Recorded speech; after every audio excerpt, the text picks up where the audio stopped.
Matric result प्रकाश पाइबा पूर्व सरकार जारी कला एक बड़ घोषणा। जो माने मैट्रिक परीक्षा देइछन्ती 2025 रे समाने वीडियो को शेष पर्यंत देखि रखंतु। आसीगला मैट्रिक छात्र छात्री पई आउ एक नुआ अपडेट जानिबा ए वीडियो रे ता पूर्व वीडियो को लाइक करंतु, सब्सक्राइब करनथिले एबे सब्सक्राइब करि पाखर थवा घंटी चिन्ह को दबाइ दिनु। देखंतु मैट्रिक एडमिट कार्ड संशोधन पई पुणी सुजोग 17 रु 25 तारिख चलिबो प्रक्रिया। तबे मैट्रिक परीक्षार्थी सर्टिफिकेट त्रुटिशून्य करने को माध्यमिक शिक्षा परिषद बोर्ड तरफ उद्यम जारी रही।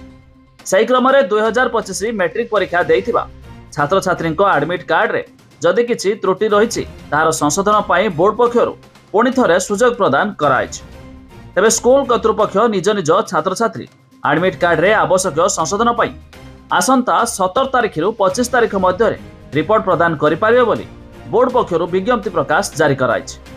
तबे मैट्रिक परीक्षा पूर्व एडमिट कार्ड संशोधन पई सुजोग दिया जाइथिया बेले चलित वर्ष प्रथम थर पई मैट्रिक परीक्षा पर भी बोर्ड तरफ एभली सुजोग सृष्टि कराइछि।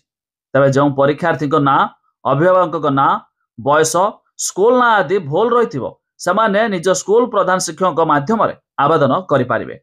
तबे प्रधान शिक्षक ए संपर्कित संशोधित रिपोर्ट बोर्ड रो मुख्य कार्यालय दाखल करिवे। फल मैट्रिक बोर्ड सर्टिफिकेट त्रुटिशून्य हेबो। एप्रिल 17 तारिख रु 25 तारिख पर्यंत एडमिट कार्ड संशोधन प्रक्रिया जारी रहिबो बोली बोर्ड कार्यालय तरफ सूचना प्रदान कराइछि। परवर्ती समय रे एथिपई आउ कोनोसी सुजोग दियाजिबो नाही बोली बोर्ड पक्षरु स्पष्ट कराइछि। तबे जहाकी बड़ अपडेट मुताबक आपण माने जानिथिबे छात्र छात्री लागि मैट्रिक सर्टिफिकेट बहुत बड़ गुरुत्वपूर्ण। तेणु करी जो मानकर कोनोसी भी भूल भाल थिबो तबे समाने चाहिले एई एप्रिल 17 रु 25 तारिख मध्य रे त्रुटि पई संशोधन करि पारिबे।